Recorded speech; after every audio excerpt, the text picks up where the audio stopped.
അനാവശ്യമായി ഒരുപാട് ചിന്തിക്കുന്നവരാണോ നിങ്ങൾ? ജീവിതത്തിനെ പേടിയോടുകൂടി സമീപിക്കുന്നുണ്ടോ നിങ്ങൾ? ആത്മഹത്യ ചെയ്യാൻ തോന്നിയിട്ടുണ്ടോ പലപ്പോഴും? ജീവിതത്തിൽ നിന്ന് ഒളിച്ചോടണം എന്ന് ആഗ്രഹിച്ചവരാണോ നിങ്ങൾ? അങ്ങനെയുള്ളവർക്ക് വേണ്ടിയിട്ടാണ് ഇന്നത്തെ വീഡിയോ.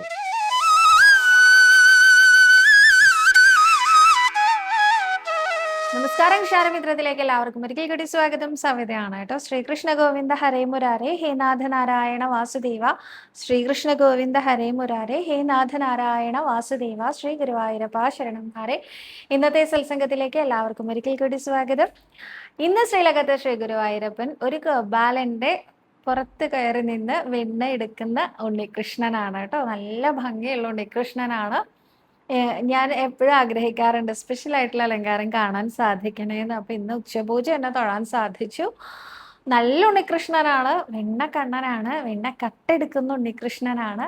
ഉണ്ണികൃഷ്ണന്റെ പാദത്തിൽ അനന്തകോടി നമസ്കാരം പറയുന്നു. അപ്പം കൃഷ്ണപാദമനിശം ഹൃദി ഭാവയാമി, ഹരികൃഷ്ണപാദമനിശം ഹൃദി ഭാവയാമി. അപ്പോൾ ഇന്നത്തെ ചോദ്യത്തിലേക്ക് പോവാല്ലേ. ഇന്നത്തെ ചോദ്യത്തിലേക്ക് പോകുന്നതിന് മുൻപ് ഞാൻ നിശിതമായി വിമർശിച്ചുകൊണ്ടാണ് ഇന്നലത്തെ ആ ഒരു ചോദ്യത്തിന്റെ ഉത്തരം പറഞ്ഞത്. പല ആളുകളും കുഴപ്പമില്ല എന്ന് പറഞ്ഞു, പല ആൾക്കാരും ഇഗ്നോർ ചെയ്തൂടെ എന്ന് പറഞ്ഞു. ഇഗ്നോർ ചെയ്യാത്തതിന്റെ കാരണം ആ ചോദ്യകർത്താവ് ഇതിനൊരു ബലിയാടായി എന്നുള്ളത് മാത്രമേ ഉള്ളൂ കേട്ടോ. അനേകം പേര് അങ്ങനെ ചോദിച്ചുകൊണ്ടിരിക്കുന്നത് കൊണ്ടാണ് ഇഗ്നോർ ചെയ്യാതെ ഞാനത് മുന്നോട്ട് കൊണ്ടുപോകണം എന്ന് വിചാരിച്ചത്. ഒരിക്കലെങ്കിലും എനിക്ക് എൻ്റെ ഉള്ളിലുള്ള ഫ്രസ്ട്രേഷൻ ഒന്ന് പുറത്ത് കാണിക്കണ്ടേ. അപ്പൊ അതിന് ഞാൻ ഇന്നലെ ആ ഒരു ചോദ്യകർത്താവിന്റെ ചോദ്യം എടുത്തു എന്നുള്ളതേ ഉള്ളൂ. ഇഗ്നോർ ചെയ്ത് വിട്ടൂടെ ചോദിച്ചാൽ പല ആൾക്കാർക്കും ഇന്നലെ ഇത്രയും പറഞ്ഞ ആ ഒരു വീഡിയോന്റെ താഴെ തന്നെ റിപ്പീറ്റഡ് ക്വസ്റ്റ്യൻ ഉണ്ട് ഇതുപോലെയുള്ളത്. അപ്പോൾ അങ്ങനെ കാണുമ്പോൾ നമുക്കും ഒരു സങ്കടം വരില്ലേ, അതുകൊണ്ട് എടുത്തതാണ് കേട്ടോ. അപ്പോൾ ആ ചോദ്യകർത്താവിന് വല്ലാതെ വിഷമമായിട്ടുണ്ടാവുമെന്ന് എനിക്ക് പിന്നീട് ആലോചിച്ചപ്പോൾ തോന്നി, ക്ഷമിക്കൂ. അപ്പോൾ ഇന്നത്തെ ചോദ്യത്തിലേക്ക് കിടക്കാം. ഇന്ന് ഒരു പ്രത്യേക ചോദ്യമാണ് എനിക്കിപ്പോൾ, ചോദ്യമല്ല അത്, പക്ഷേ വായിച്ചേ പറ്റൂ എന്നുള്ള ഒരു കാര്യമാണ്. ജ്യോതി നാരായണൻ എന്ന ഭക്തയാണ് പറഞ്ഞിരിക്കുന്നത്. സവിതാ നമസ്കാരം, എൻ്റെ മകൾക്കായി ദയവായി പ്രാർത്ഥിക്കണം. വരാനിരിക്കുന്ന പരീക്ഷയെക്കുറിച്ച് അവൾ വളരെ വിഷമത്തിലും മാനസിക സമ്മർദ്ദത്തിലുമാണ്. അവൾ തന്റെ ജീവിതം അവസാനിപ്പിക്കാൻ ശ്രമിച്ചിരുന്നു. ഭാഗ്യവശാൽ രക്ഷപ്പെട്ടു. ദയവായി അവൾക്കായി പ്രാർത്ഥിക്കണം. Thank you. As A mother ഈ ഒരു ഫീൽ എനിക്ക് പെട്ടെന്ന് മനസ്സിലാവും. കാരണം നമുക്ക് ആ കുട്ടിയോട് പഠിക്കണ്ട, കുട്ടിക്ക് ഒരു മാനസിക പ്രയാസം കൊടുക്കുന്ന കാര്യം ചെയ്യണ്ട എന്ന് പറയാൻ പറ്റില്ല. പഠിക്കാതെ അവൾക്കൊരു ഭാവിയില്ല. പക്ഷെ അതിലൊന്നും ഒരു കാര്യമില്ല എന്ന് മനസ്സിലാക്കുന്ന ഒരു ഘട്ടം വരെ അവൾ ജീവിച്ചേ പറ്റൂ. എങ്ങനെയാണ് അത് കൺവിൻസ് എടുക്കേണ്ടതെന്നുള്ളത് നമുക്ക് നല്ല ബുദ്ധിമുട്ടുള്ളൊരു കാര്യമാണ് അല്ലെ. തീർച്ചയായിട്ടും ആ കുട്ടിക്ക് വേണ്ടി ഞാൻ പ്രാർത്ഥിക്കാം. പക്ഷെ ഇങ്ങനെയുള്ള ആങ്സൈറ്റികൾ ഇല്ലാതിരിക്കാൻ വേണ്ടി അമ്മമാരെ എന്ത് ചെയ്യണം എന്ന് ചോദിച്ചാൽ, വളരെ ചെറിയ കുട്ടിയായിരിക്കുമ്പോൾ തന്നെ നമ്മളുടെ ഒരു പ്രൊട്ടക്ടറായിട്ട് ഭഗവാനെ അവർക്ക് ഇൻട്രൊഡ്യൂസ് ചെയ്ത് കൊടുക്കുക. ഒരു 3-4 വയസ്സ് പ്രായമുള്ളപ്പോൾ തുടങ്ങി നിങ്ങൾ അങ്ങനെ ചെയ്യണം. കുട്ടിക്ക് അമ്മ അച്ഛൻ എന്ന് പറയാനുള്ള ഒരു പ്രായമായ ആ സമയം മുതൽ നിങ്ങൾ അങ്ങനെ ചെയ്യണം. ഇതെൻ്റെ അപേക്ഷയാണ്. കാണുന്ന അനേകം യങ്സ്റ്റേഴ്സ് ആയിട്ടുള്ള യങ് മദേഴ്സ് ഉണ്ട്, ന്യൂ മദേഴ്സ് ഉണ്ട് എന്ന് എനിക്കറിയാം. കുറേ മെസ്സേജസ് അങ്ങനെ എനിക്ക് വരാറുണ്ട്. അങ്ങനെയുള്ള ആളുകളോടാണ് എൻ്റെ അപേക്ഷ. നിങ്ങളുടെ കുഞ്ഞ് വളരെ കുഞ്ഞായിരിക്കുമ്പോൾ മുതൽ അവൾ ഓർ അവൻ്റെ കൂടെ എപ്പോഴുമുള്ള, അവനെ സംരക്ഷിച്ചു കൊണ്ട് നടക്കുന്ന ശക്തിയായിട്ട് വേണം ഈശ്വരനെ ഇൻട്രൊഡ്യൂസ് ചെയ്ത് കൊടുക്കാൻ. ഒരു തരത്തിലുള്ള പ്രശ്നത്തിനും അവൻ ചെന്ന് പെടില്ല എന്നുള്ള ഒരു ധൈര്യം അവന് കൊടുക്കണം. അനേകം തരത്തിലുള്ള പ്രശ്നങ്ങളിലൂടെ കടന്നു പോകേണ്ടതാണ് നമ്മുടെ ഈ ഒരു ജീവിതം, ഈ ജീവനും കാലഘട്ടവും ഒക്കെ. ഈ കാലഘട്ടം എല്ലാവരും, എനിക്ക് തോന്നുന്നത് ഒരു ജനറേഷനിലുള്ള ആൾക്കാർ മുഴുവൻ അടുത്ത ജനറേഷനെ നമ്മുടെ പോലെയൊന്നുമല്ല, ഇപ്പോഴത്തെ തലമുറ വളരെ മോശമാണ് എന്ന് പറയുന്ന ഒരു ടെൻഡൻസി ഉണ്ട് അല്ലേ. അതേപോലെ തന്നെ നമുക്കും ഇപ്പോൾ ജെൻസി പിള്ളേർ അങ്ങനെയൊക്കെ കുറേ പേരൊക്കെ ഇട്ടിട്ട് നമ്മളും പറയും അവരെയൊന്നും വിശ്വസിക്കാൻ പറ്റില്ല, ഇവരൊന്നും ശരിയല്ല എന്നൊക്കെ പറയും. ഇതൊക്കെ നമ്മുടെ ജനറേഷനെ പറ്റി നമ്മുടെ മുമ്പത്തെ ആൾക്കാരും പറഞ്ഞിട്ടുണ്ടായിരിക്കാം. ഓരോ പുതിയ തലമുറ വരുമ്പോഴും അവരുടെ സ്വഭാവ ശൈലിയിലൊക്കെ നല്ല മാറ്റങ്ങൾ വരും. പക്ഷെ മാറാതെ നിൽക്കുന്ന ഒന്നേ ഉള്ളൂ, ഈശ്വരൻ എന്നുള്ളത് പറഞ്ഞു കൊടുത്ത് വളർത്തി നോക്കൂ. വളരെയധികം വ്യത്യാസങ്ങൾ ഉണ്ടായിരിക്കാം. ഇന്ന് ഞാനൊരു ഇൻസ്റ്റഗ്രാം വീഡിയോ കണ്ടിരുന്നു. എനിക്ക് തോന്നണ എല്ലാം ഒന്നും ശരിയായിക്കൊള്ളണം എന്നില്ല കേട്ടോ. ഇൻസ്റ്റഗ്രാമിലും യൂട്യൂബിലും ഒക്കെ കാണുന്ന എല്ലാ വീഡിയോസും ശരിയായിക്കൊള്ളണം എന്നില്ല. പക്ഷെ നമ്മുടെ മനസ്സിന് പോസിറ്റീവായിട്ട് ഒരു പോസിറ്റീവ് എനർജി തരുന്ന, അല്ലെങ്കിൽ ഗൂസ് ബംസ് വരിക എന്നൊക്കെ പറയില്ലേ, പൊട്ടിത്തെറിപ്പ് അനുഭവപ്പെടുക, അങ്ങനെയുള്ള വീഡിയോസ് ഒക്കെ ഷെയർ ചെയ്യണം എന്നാണ് എൻ്റെ ഒരു അഭിപ്രായം. അപ്പം ഞാൻ ഇന്ന് അങ്ങനെ ഒരു വീഡിയോ കാണാനിടയായി. ഒരു വിശന്ന് വലഞ്ഞുള്ള ഒരു കുട്ടി, ഒരു 4-5 വയസ്സ് മാത്രം പ്രായമുള്ള ഒരു കുഞ്ഞു ബാലൻ, അവൻ ഇങ്ങനെ നടന്നുകൊണ്ടിരിക്കുകയാണ്. അപ്പൊ അവന് വല്ലാതെ വിശന്നിട്ട് അവന്റെ ഈ വിശപ്പ് മാറ്റാൻ എന്താണ്, അപ്പൊ അവൻ ഒരു ഒരു പേരയ്ക്ക മരത്തിന്റെ ചോടെത്തി. അവിടെ എത്തിയപ്പോൾ അവൻ ആ പേരയ്ക്ക കിട്ടിയിരുന്നെങ്കിൽ അവന്റെ ആ വിശപ്പ് മാറുമായിരുന്നു എന്ന് അവനൊരു തോന്നല്. അപ്പൊ അവൻ അത് ചാടി നോക്കി, കല്ലെറിഞ്ഞു നോക്കി, ഒന്നും കിട്ടുന്നില്ല. പക്ഷെ ഒരിത്തിരി ഉയരത്തിൽ നിൽക്കാൻ പറ്റിയിരുന്നെങ്കിൽ അവനത് കിട്ടുമായിരുന്നു. അപ്പൊ അവൻ അങ്ങനെ തോന്നി. നോക്കുമ്പോൾ അവിടെ ഒരു ശിവലിംഗം കണ്ടു. ആ കുഞ്ഞ് എന്ത് ചെയ്തു, ശിവലിംഗത്തിന്റെ മുകളിൽ ചവിട്ടി കയറി നിന്നുകൊണ്ട് ആ ഒരു പേരയ്ക്ക പറിക്കാനായിട്ട് വളരെയധികം കഠിനമായിട്ട് അവൻ ശ്രമിച്ചുകൊണ്ടിരിക്കുകയാണ്. ആ ശ്രമത്തിന്റെ ഇടയിൽ അവന്റെ എന്താ പറയാ, നെറ്റിയിൽ നിന്നുള്ള വിയർപ്പ് തുള്ളികൾ ഭഗവാന്റെ ശിവലിംഗത്തിന്റെ മുകളിലേക്ക് ഇങ്ങനെ വീണുകൊണ്ടിരിക്കുകയാണ്. ഒപ്പം അവൻ കഠിനമായിട്ട് ശ്രമിച്ചിട്ടും അവന് കിട്ടുന്നില്ല. തൊട്ടടുത്ത് നിന്നിരുന്ന ഒരു കൂവള മരത്തിന്റെ ആ ഒരു ചില്ലയിൽ അവൻ പിടിച്ചതും ആ കൂവളത്തിന്റെ ഇലയും ഈ പറഞ്ഞ പോലെ ഈ ശിവലിംഗത്തിലേക്ക് വീണു. അവസാനം അവന് സങ്കടം വന്ന് അവൻ ഇറങ്ങി. ആ സമയത്ത് മഹാദേവന്റെ തലയിൽ അഭിഷേകം ജലം കൊണ്ട് നടത്തി, അതേമാതിരി തന്നെ കൂവളത്തിന്റെ ഇല കൊണ്ട് അർച്ചന നടത്തി മഹാദേവനെ പ്രത്യക്ഷപ്പെടാതിരിക്കാൻ നിവർത്തിയില്ല. കാരണം ഒരു തരത്തിലുള്ള കളങ്കവും ഇല്ലാതെ നിഷ്കളങ്കനായിട്ടുള്ള ഒരു കുഞ്ഞാണ് ഇത് ചെയ്തിരിക്കുന്നത്.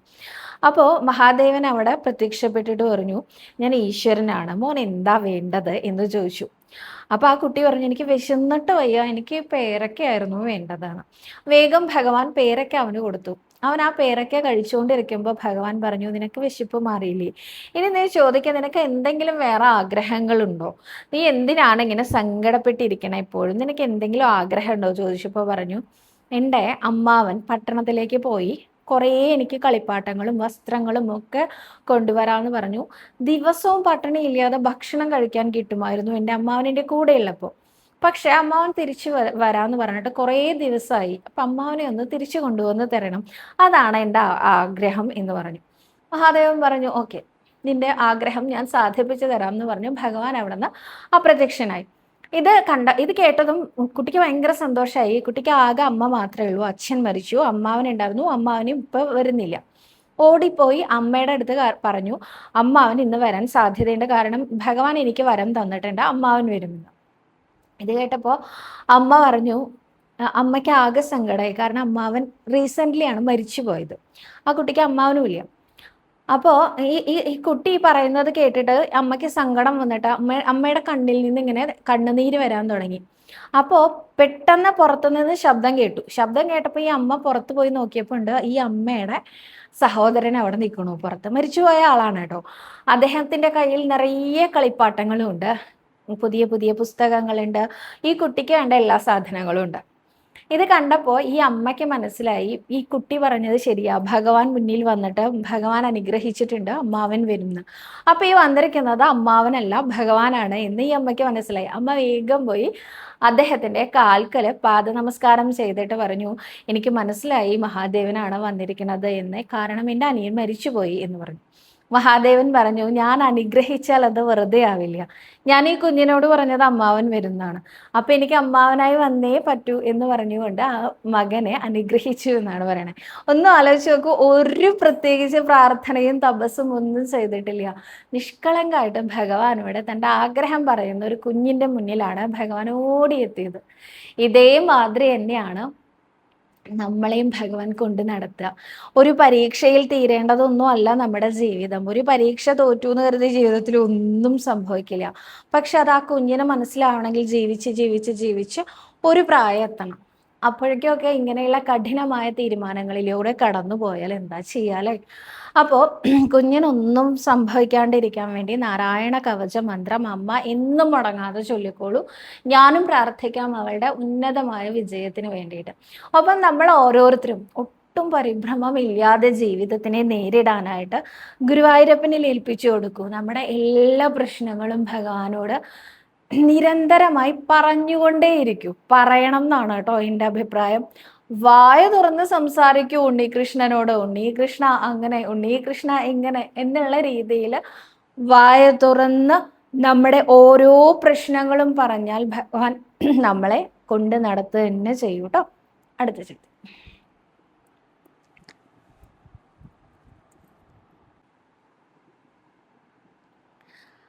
അടുത്തതായിട്ട് മിന്ദുജ രഞ്ജിത്ത് എന്ന ഭക്തയാണ് ചോദിച്ചിരിക്കുന്നത്. നമസ്കാരം സവിത ചേച്ചി, ചേച്ചിയുടെ യൂട്യൂബ് വീഡിയോസ് ഞാൻ സ്ഥിരമായിട്ട് കാണാറുണ്ട്, പേഴ്സണലായിട്ട് മെസ്സേജ് അയക്കാറുണ്ട്. ഒരു കാര്യം ചോദിക്കട്ടെ, ഭർത്താവിന് സൈനസിന്റെ പ്രോബ്ലം ഉണ്ട്, പിന്നെ അതുപോലെ തന്നെ മൂക്കിന്റെ പാലത്തിന് വളവുണ്ട്, പിന്നെ മൂക്കിലൂടെ ശ്വാസം വലിക്കാൻ ബുദ്ധിമുട്ടുണ്ട്. അതിനൊക്കെ വേണ്ടിയിട്ട് എന്താ ചെയ്യേണ്ടതെന്നാണ് ചോദിക്കുന്നത്. ഉറക്കവും ശരിയാവണില്ല ഇത് കാരണം കൊണ്ട് എന്ന് പറയുന്നുണ്ട്. ശ്വാസതടസ്സം നേരിടുന്നതിന് കയറുകൊണ്ട് തുലാഭാരമാണ്. സൈനസിന്റെ പ്രോബ്ലത്തിന് തീർത്ഥം കൊണ്ട് തുലാഭാരവും. അപ്പൊ ഇത് രണ്ടും ചെയ്യാൻ നേർന്നോളൂ കേട്ടോ. കയറെടുത്ത് വയ്ക്കുകയും തീർത്ഥം കൊണ്ട് തുലാഭാരം തൂക്കും ചെയ്തോളൂ. രണ്ടും കൂടി ആവുമ്പോഴേ അത് വ്യത്യാസം വരുള്ളൂ എന്നാണ് എനിക്ക് തോന്നണേ. അടുത്തതായിട്ട് അൻഷാറയ്ക്കൽ എന്ന ഭക്തയാണ് ചോദിച്ചിരിക്കുന്നത്. മഹാവിഷ്ണു സാന്നിധ്യം കുടുംബത്തിൽ ആർക്കും ഇല്ല എന്ന് പറയുന്നു, അത് പ്രകടമായ ജീവിതത്തിൽ പ്രതിഫലിക്കുന്നുണ്ട്. മഹാവിഷ്ണു സാന്നിധ്യത്തിനായി എന്താണ് ഗുരുവായൂരപ്പന് നൽകേണ്ടത് എന്നാണ് ചോദിക്കുന്നത്.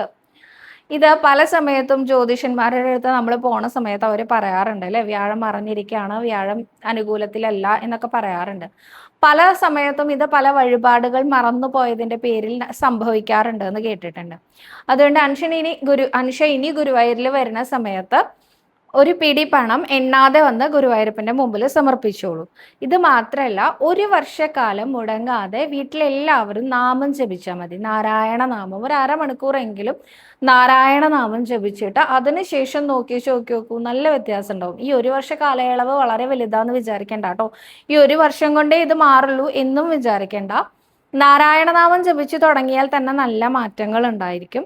ഇത് ഞാൻ ഇങ്ങനെ തന്നെ പറയാൻ കാരണം, ഒരിക്കൽ ഇത് മനുവേട്ടന്റെ ജീവിതത്തിൽ നടന്നൊരു കാര്യം കേട്ടോ. അങ്ങനെ ഒരു അനുഭവം ഉള്ളത് കൊണ്ടാണ് പറയുന്നത്. ഒരിക്കൽ കുടുംബത്തിലെ ഈ കുടുംബ പ്രശ്നം വെക്കുക എന്നൊക്കെ പറയില്ലേ, അതുപോലെ എല്ലാവർക്കും വേണ്ടിയിട്ട് പ്രശ്നം വെച്ച് രാശി വെച്ച് നോക്കുന്ന സമയത്ത് ഏട്ടന്റെ അടുത്ത് പറഞ്ഞു, എന്തെങ്കിലും തരത്തിലുള്ള ക്ഷുദ്രജീവികളെ ഉപദ്രവിച്ചിട്ടുണ്ടോ, പാമ്പിനെ തല്ലി കൊന്നിട്ടുണ്ടോ, മഹാദേവന്റെ കോപത്തിന് ഇരയായിരിക്കുകയാണ് എന്നൊക്കെ പറഞ്ഞ് അങ്ങനെ കുറെ പ്രശ്നങ്ങളൊക്കെ പറഞ്ഞിരുന്നു. പക്ഷെ ഏട്ടന്റെ ഓർമ്മയിൽ ഏട്ടൻ അങ്ങനെയൊന്നും ചെയ്തിട്ടില്ല.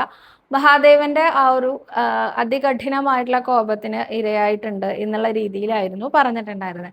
അടുത്ത ഒരു വർഷം ഒരു സംവത്സര ഭജനം പോലെ ഏട്ടൻ പഞ്ചാക്ഷരം ചൊല്ലി മഹാദേവനെ ഉപാസിച്ചിരുന്നു. അതിന്റെ അടുത്ത വർഷം ഇതേപോലെ പ്രശ്നം വെച്ച സമയത്ത് മഹാദേവനാൽ സംരക്ഷിതനായിട്ടാണ് അങ്ങിരിക്കുന്നത് എന്നാണ് പറയപ്പെട്ടത്. അപ്പൊ അത് രണ്ട് എക്സ്ട്രീമിലായിരുന്നു പറഞ്ഞിട്ടുണ്ടായിരുന്നത്. അപ്പൊ ഇതൊക്കെ അനുഭവം കൊണ്ട് പറയുന്നതാണ്. ഒരു വർഷക്കാലം മുടങ്ങാതെ കുടുംബത്തിൽ എല്ലാവരും നാരായണനാമം ചൊല്ലിക്കോളൂ, നല്ല വ്യത്യാസം വരും കേട്ടോ. അടുത്തതായിട്ട്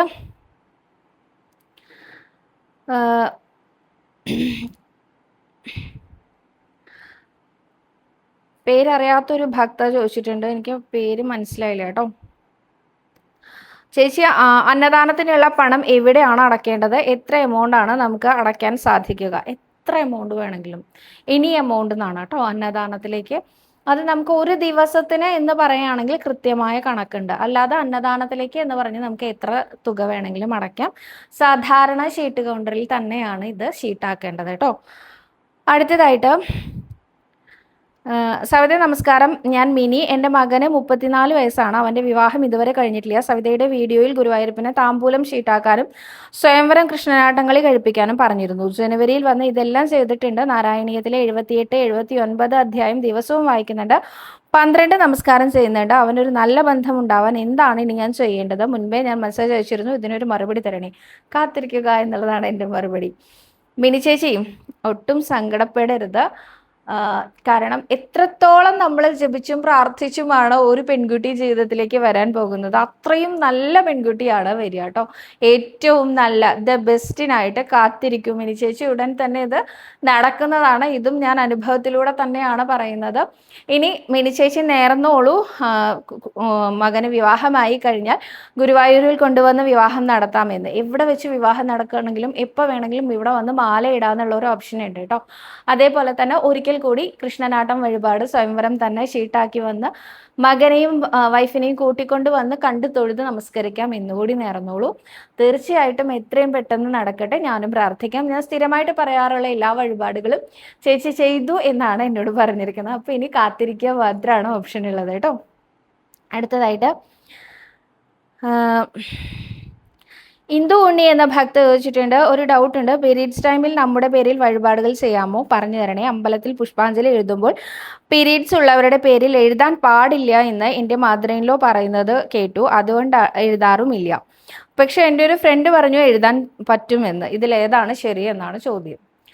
എഴുതിക്കാലോ. പീരീഡ്സ് ടൈമിലും നമുക്ക് നമ്മുടെ പേരിൽ വഴിപാട് എഴുതിക്കാം. നമ്മൾ ഗുരുവായൂരപ്പനെ നേദിക്കുന്ന സാധനങ്ങൾ എന്തെങ്കിലും, ഇപ്പോൾ കദളിപ്പഴമോ അല്ലെങ്കിൽ നെയ്യോ, അതൊക്കെ നമ്മൾ ഭഗവാന് സമർപ്പിക്കാൻ ഉദ്ദേശിക്കുന്നുണ്ടെങ്കിൽ അത് നമ്മൾ തൊടരുതെന്ന് മാത്രം. അങ്ങോട്ട് കൊടുക്കുന്നതൊന്നും നമ്മൾ തൊടരുത്, അത് ശുദ്ധമായിട്ട് വേണം എന്ന് മാത്രം.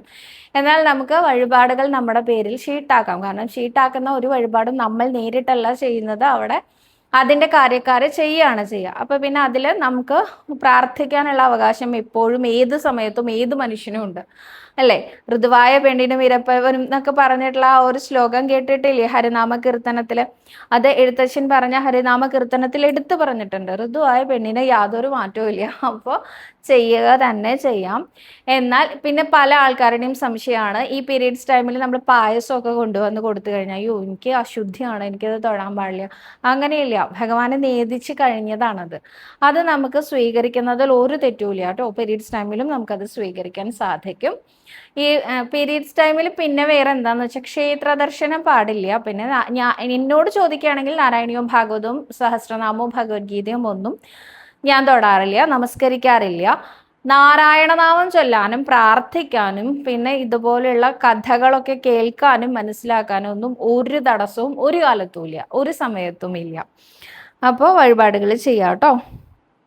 അടുത്തതായിട്ട് സവിത, ഹവിസ് വഴിപാട് ഓൺലൈൻ ബുക്ക് ചെയ്താൽ പെരിഷബിൾ അല്ലാത്ത പ്രസാദം അവർ അയച്ചു തരുമോ? ഒന്ന് തിരക്കി പറയാമോ എന്നാണ് സുജ KS എന്ന ഭക്ത ചോദിച്ചിരിക്കുന്നത്. ഹവിസ് അല്ല, അഹസ് ആണ് കേട്ടോ. രണ്ടും രണ്ടാണ്. അഹസ് വഴിപാടാണ്. ഇതിന് പ്രസാദം ഓൺലൈനായിട്ട് ബുക്ക് ചെയ്യുന്ന സമയത്ത് നമുക്ക് അഡ്രസ്സ് കൊടുത്ത് നമ്മുടെ അഡ്രസ്സിലേക്ക് സെൻഡ് ചെയ്യണം എന്നൊരു ഓപ്ഷൻ കൊടുക്കാനുള്ളത് അതിൽ കാണാം. അപ്പോൾ ഏതാണ് വേണ്ടത്? കളക്ട് ചെയ്യാൻ വരുമോ അതോ ഡോർ ഡെലിവറി ആണോ അതോ പ്രസാദം വേണ്ട എന്നുള്ളത് സൂക്ഷിച്ചു നോക്കിയാൽ നമുക്കത് കാണാനും പറ്റും. ഒന്ന് ശ്രദ്ധിച്ചാൽ അതിൻ്റെ ഓപ്ഷൻസ് ഏതാണെന്ന് വെച്ചാൽ അത് കൊടുക്കാം. അപ്പോൾ ആടി, എണ്ണ, കളഭം ഇതൊക്കെ നമുക്ക് വീട്ടിലേക്ക് അയച്ചു തരുന്നതാണ് കേട്ടോ. അടുത്തതായിട്ട് ബബിന എന്ന ഭക്തയാണ് ചോദിച്ചിരിക്കുന്നത്, എൻ്റെ ഭർത്താവിന് പെട്ടെന്ന് ദേഷ്യം വരുന്നു, എന്ത് വഴിപാടാണ് ചെയ്യേണ്ടത്? ചേച്ചി ഒന്ന് പറഞ്ഞു തരാമോ? പെട്ടെന്ന് ദേഷ്യം വരുന്നതോ ദാമ്പത്യ കലഹത്തിനൊക്കെ കാരണമാവും അല്ലേ? ഭാര്യയും ഭർത്താവും ഒക്കെ തമ്മിൽ അകലാനും ഒക്കെ നല്ല പ്രശ്നം ഉണ്ടാവും. അങ്ങനെയുള്ള സമയത്ത് നമ്മുടെ ജീവിതത്തിൽ സന്തോഷം മാത്രം വരാനായിട്ട് നിവർത്തിപരയും പഞ്ചദശകം എന്ന നാരായണീയത്തിലെ രാസക്രീഡ എന്ന ഭാഗം ആ 5 ദശകങ്ങൾ മുടങ്ങാതെ ചൊല്ലിക്കോളൂ. എല്ലാ പ്രശ്നങ്ങളും മാറിക്കിട്ടുന്നതാണ്. പിന്നെ എനിക്ക് കുറെ ദേഷ്യം വരുന്നു എന്ന് പറഞ്ഞാൽ ഞാൻ കുറെ കാര്യങ്ങൾ പറഞ്ഞു തരായിരുന്നു. ഇത് വേറൊരാൾക്കാണ് ദേഷ്യം വരുന്നത്, അപ്പൊ അദ്ദേഹത്തിനോട് ഇങ്ങനെ ചെയ്യൂ അങ്ങനെ ചെയ്യൂ എന്ന് പറഞ്ഞാൽ ചിലപ്പോൾ അദ്ദേഹത്തിന് ഇഷ്ടപ്പെട്ടോളുന്നില്ല. അത് മറ്റൊരു ദേഷ്യത്തിനുള്ള ഇടവരാനും സാധ്യതയുണ്ട്. അപ്പൊ രാധാകൃഷ്ണന്മാരെ നമസ്കരിച്ചോളൂ കേട്ടോ. അദ്ദേഹം കുറച്ച് കാമാവാൻ ക്വയറ്റ് ആവാനൊക്കെ വളരെ നല്ലതാണ്. നമസ്കരിക്കുമ്പോൾ രാധാകൃഷ്ണന് നമസ്കാരം പറഞ്ഞുകൊണ്ട് നമസ്കരിച്ചോളൂ കേട്ടോ. രാധാദേവിയോടും കൂടി ഉള്ള ഭഗവാനെ കുറച്ചധികം എന്താ പറയുക കാരുണ്യാർദ്രനാണ് എന്ന് മാത്രമല്ല, പീതാംബരം കരവിരാജിത ശംഖചക്ര കൗമോദകി സരസിജം കരുണാസമുദ്രം രാധാസഹായം അതിസുന്ദര മന്ദഹാസം വാതാല യേശമനുഷ്യം ഹൃദി ഭാവയാമി എന്നാട്ടോ പറയാ. അപ്പോൾ ആ രാധാസമേതനായ ഭഗവാനെ കുറച്ചധികം പ്രാധാന്യമുണ്ട്. അതുകൊണ്ട് അദ്ദേഹത്തിനെ നമസ്കരിച്ചോളൂ കേട്ടോ. അമൃത ചോദിച്ചിട്ടുണ്ട് ഓവർ തിങ്കിങ്ങിന് എന്താണ് ചെയ്യുക എന്നുള്ളത്. അത് ഞാൻ തുടക്കത്തിൽ തന്നെ പറഞ്ഞു, അതുകൊണ്ട് ഞാൻ ആവർത്തിക്കുന്നില്ല. ഒരുപാട് പ്രശ്നങ്ങൾ ഉണ്ടെന്ന് തോന്നുമ്പോൾ എല്ലാ പ്രശ്നങ്ങളും കൂടി കെട്ടി ഒരു ഭാണ്ഡത്തിലാക്കി ഗുരുവായൂരപ്പൻ്റെ മുമ്പിൽ കൊണ്ടുപോയി സമർപ്പിക്കുക. എല്ലാ പ്രശ്നങ്ങളും അങ്ങ് ശരിയാക്കി തരൂ, എനിക്ക് വഴിയൊന്നും അറിയില്ല, എനിക്ക് ഭഗവാനെ വിളിക്കാൻ മാത്രമേ അറിയുള്ളൂ എന്ന് പറയാം. അപ്പോൾ ആ ഓവറായിട്ട് തിങ്ക് ചെയ്യുന്നതൊക്കെ ഉണ്ടല്ലോ, ഭഗവാനെ കുറിച്ച് തിങ്ക് ചെയ്യുമോ, അപ്പം നല്ല വ്യത്യാസം ഉണ്ടാവും ജീവിതത്തിൽ. ബാക്കി ഒന്നും നമ്മളെല്ലാവരും ഈ പല്ലി ഉത്തരം താങ്ങുന്നത് പോലെയാന്ന് പറയില്ലേ, ഉത്തരത്തിലിരിക്കുന്ന പല്ലിക്ക് തോന്നൂത്രേ ഞാൻ ഇവിടുന്ന് ഇങ്ങോട്ട് മാറിക്കഴിഞ്ഞാൽ ഈ ഉത്തരം മൊത്തത്തിലായിട്ട് തവിടുപൊടിയായി താഴെ വീണു പോകുന്നത്, ഞാനാണ് ഇതൊക്കെ താങ്ങി നിർത്തുന്നത് എന്ന്. ഇതുപോലെ അത്രയും നമ്മൾ ഓരോരുത്തരുടെ ചിന്തയും. ഈ പ്രപഞ്ചത്തിൽ നാളെ ഞാൻ ഇല്ലാണ്ടായാൽ എന്നോടാണ് ചോദിക്കണത്, അയ്യോ ഞാൻ നാളെ ഇല്ലാതായ എൻ്റെ മക്കൾ എന്ത് ചെയ്യും, എൻ്റെ ഭർത്താവ് എന്ത് ചെയ്യും? ഒന്നും ചെയ്യില്ല, അവരൊക്കെ സാധാരണ പോലെ പോകും. ഒരു വ്യക്തി ഇല്ലാതായി എന്ന് കരുതി ജീവിതം അവിടെ ആരുടെയും അവസാനിക്കില്ലല്ലോ. അപ്പൊ അതേപോലെ ഓവർ തിങ്ക് ചെയ്ത് ഇന്ന് നമ്മുടെ ലൈഫ് കളയരുത് ഒരിക്കലും. എല്ലാ പ്രശ്നങ്ങളും ഭഗവാന് കൊടുക്കുക, ഭഗവാൻ ഇതൊക്കെ നേരേക്ക് തരൂ എന്ന് പറയാ, നമ്മൾ സന്തോഷമായിട്ടിരിക്കുക. അതാണ് നമ്മുടെ ഉണ്ണികൃഷ്ണനും ആവശ്യം, നമുക്കും ആവശ്യം അല്ലേ? അപ്പൊ അങ്ങനെ ശ്രമിച്ചു നോക്കൂ കേട്ടോ. അടുത്തതായിട്ട് മൈഥിലി എന്ന ഭക്തയാണ് പറഞ്ഞിരിക്കുന്നത്. സവിത നമസ്കാരം, സവിതയെ കാണണമെന്ന് ആഗ്രഹമുണ്ട്, ഫോൺ വിളിച്ചാൽ അവിടെ എവിടെയെങ്കിലും ഉണ്ടെങ്കിൽ കാണാൻ പറ്റുമോ സവിത? സവിതയെ നേരിൽ കാണണമെന്ന് ഒത്തിരി ആഗ്രഹമുണ്ട്, മോൾക്ക് തീർത്ഥം കൊണ്ട് തുലാഭാരമുണ്ട് എന്ന്. തീർച്ചയായിട്ടും കാണാം, വരുന്ന സമയത്ത് വിളിച്ചോളൂ. പക്ഷെ ഇങ്ങനെ പറയുന്ന പലരുടെയും കോൾ എനിക്ക് എടുക്കാൻ പറ്റാറില്ല. അത് ഇപ്പം ഇതിൻ്റെ ഇടയിൽ ഒരു കോൾ വന്ന് ഞാൻ കട്ട് ചെയ്തിട്ടുണ്ട്. അപ്പം ഇത്തരം സന്ദർഭത്തിൽ ഇവർ വിശ്വസിക്കുക ചിലപ്പോൾ ഞാൻ തിരിച്ചു വിളിക്കുന്നതാണ്. തിരിച്ചു വിളിക്കാനൊക്കെ ഓപ്ഷൻ ഇല്ല കേട്ടോ, കാരണം ഒരു ദിവസം ഒരു 15 കോളെങ്കിലും ഞാനപ്പോൾ തിരിച്ചു വിളിക്കേണ്ടി വരും, അതിനുള്ള സമയം കണ്ടെത്തുകയും വേണ്ടി വരും. അപ്പം ഞാൻ തിരിച്ചു വിളിക്കില്ല. ഇങ്ങോട്ട് വിളിക്കുന്ന സമയം എനിക്ക് എടുക്കാൻ പറ്റുന്ന സമയത്തൊക്കെ ഞാൻ എടുക്കാം കേട്ടോ. നമ്മുടെ ഏറ്റവും വലിയ പ്രശ്നം എന്താ പറയുക, അമ്പലത്തിൽ ഫോൺ ഉപയോഗിക്കാൻ പറ്റില്ലല്ലോ. അപ്പം ഞാൻ അമ്പലത്തിലുണ്ട്, ഇന്ന സ്ഥലത്തുണ്ട് എന്ന് പറഞ്ഞ് ഫോൺ വിളിക്കാൻ പറ്റില്ലല്ലോ. അതുകൊണ്ടാണ് പല ആൾക്കാരെയും കാണാൻ പറ്റാത്തത്. പിന്നെ എനിക്കൊരു ഓഫീസും ഇല്ല, അപ്പം അതുകൊണ്ട് പല ആൾക്കാരെയും കാണൽ അങ്ങനെ മിസ്സായി പോകാറുണ്ട്. നിങ്ങൾ മമ്മിയൊരു അമ്പലത്തിൽ തൊഴാൻ വരുന്ന സമയത്ത് തന്നെ വിളിച്ചാൽ മതി കേട്ടോ, അപ്പം ഞാൻ കാണാനായിട്ട് വരാം. അടുത്തതായിട്ട് സവിത, ഞാൻ ലൈവിൽ 3 പ്രാവശ്യം ചോദിച്ചിരുന്നു, നാമം ജപം മനസ്സിൽ പാടും? മനസ്സിൽ എന്തായാലും പാടും, എപ്പോഴും നമുക്ക് മനസ്സിൽ നാമം ജപിക്കാമല്ലോ. ഏത് സമയത്തും ചെയ്യാൻ പറ്റുന്ന ഒരു കാര്യമാണ് മനസ്സിൽ നാമം ജപിക്കുക എന്നുള്ളത് കേട്ടോ. അടുത്തതായിട്ട് സിനി അമ്പാടി എന്ന ഭക്തയാണ് ചോദിച്ചിരിക്കുന്നത്, കൃഷ്ണനാട്ടം കലാകാരന്മാരുടെ കുറേ വിവരങ്ങൾ പറഞ്ഞല്ലോ, ഈ കലാകാരന്മാരുടെ സെലക്ഷൻ എങ്ങനെയാണ് നടത്തുക? പ്രത്യേക കുടുംബത്തിലെ കുട്ടികളാണോ എന്ന്? അങ്ങനെയല്ല, പാരമ്പര്യമൊന്നുമല്ല, പ്രത്യേക കുടുംബത്തിലെ കുട്ടികളും അല്ല.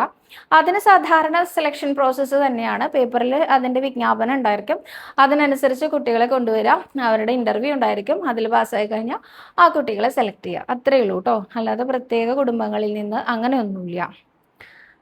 അടുത്തതായിട്ട് സുകുമാരി എന്ന ഭക്ത ചോദിച്ചിട്ടുണ്ട്, സവിത ഗുരുവായൂരിൽ വരുമ്പോൾ പാർത്ഥസാരഥിയും മമ്മിയൂരും അല്ലാതെ വേറെ അമ്പലം ഉണ്ടോന്ന്? പിന്നെ തീർച്ചയായിട്ടും ഉണ്ടല്ലോ, മമ്മിയൂര്, പാർത്ഥസാരഥി, തിരുവേങ്കടം എന്ന് പറയുന്നത് സാക്ഷാൽ വെങ്കടാചലപതിയുടെ അമ്പലം തന്നെയാണ് കേട്ടോ, ഇവിടെ അടുത്ത് തന്നെയാണ്. പാർത്ഥസാരഥി എന്ന് വളരെ കുറച്ചേ ഉള്ളൂ. അവിടെ തിരുവേങ്കടത്തെ അമ്മയുണ്ട് കേട്ടോ, ഭഗവതി അമ്മയുണ്ട്. അപ്പോൾ തിരുവേങ്കട അമ്പലമുണ്ട്. പിന്നെ പെരുന്തട്ട ശിവക്ഷേത്രം ഉണ്ട്, അതും വലിയ ദൂരമൊന്നുമില്ല. നെന്മിനി ബലരാമക്ഷേത്രം ഉണ്ട്, അതും വളരെ അടുത്ത് തന്നെയാണ്. നാരായണംകുളങ്ങര അമ്പലമുണ്ട് ഭഗവതി അമ്മയുടെ, അതും വളരെ അടുത്ത് തന്നെയാണ്. പന്തായിൽ അയ്യപ്പ ക്ഷേത്രം ഉണ്ട്. ഇത്രയും അമ്പലങ്ങൾ അടുത്തടുത്ത് തന്നെയാണ്. ഇതെല്ലാം ഒരു 3 കിലോമീറ്റർ ചുറ്റളവിൻ്റെ ഉള്ളിലാണ് കേട്ടോ ഗുരുവായൂർ ക്ഷേത്രത്തിന്. അപ്പോൾ നമ്മൾ ഒരു ഓട്ടോറിക്ഷ വിളിച്ച് ഇവിടുത്തെ എല്ലാ അമ്പലത്തിലും പോകണമെന്ന് പറഞ്ഞാൽ അവരെല്ലാ അമ്പലത്തിലും കൊണ്ടുപോവുകയും ചെയ്യും. അപ്പം അത്രയും വിശേഷങ്ങളേ ഉള്ളൂ ഇന്ന്. കൂടുതൽ ചോദ്യങ്ങളും കൂടുതൽ ഉത്തരങ്ങളും ഒക്കെ ആയിട്ട് അടുത്ത ദിവസത്തെ വീഡിയോയിൽ കാണാമെന്ന് വിചാരിക്കുന്നു. സർവ്വരോഗ വിനാശന, സർവ്വപാപ വിനാശന, സർവ്വദുഃഖ വിനാശന, സർവ്വസൗഖ്യപ്രദായക ശ്രീ ഗുരുവായൂരപ്പ ശരണം ഹരേ.